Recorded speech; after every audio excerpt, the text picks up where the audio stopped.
The gradient shader is also capable of delivering other shading results. Let's say, for example, toon or specular highlights, and let's say toon ink line, for example.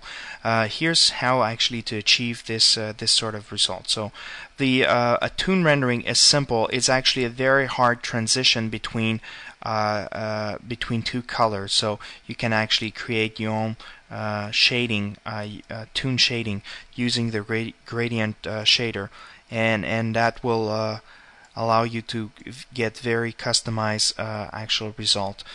The other things you could do also with this gradient shader is actually create your custom specular highlights. So this is another example of application of for this setup and once you have these specular diffuse, you can start to combine them using the mixer 8 color and start to layer them as a normal skin, you know, to be able to recreate a very realistic skin, human skin, for example. The other aspect here, the other approach or technique is instead of using surface to light shading, is to use a surface to camera, and that will allow actually to let's go to black and white. That will allow to create a very thick line. So in this case, I'm going to use a white line. So voila.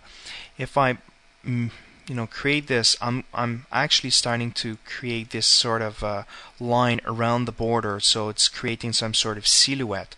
So I can use this to create my own toon ink line, and very rapid, and basically the cost for actually rendering this is very minimal.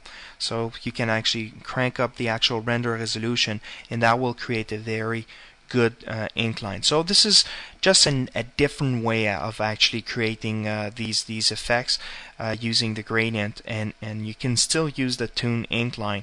For example, this will not draw any ink line for reflection and anything like this, so it's more like a simplified inking process or inking technique, for example. So yep, so I invite you to watch the other session about gradient. Thank you.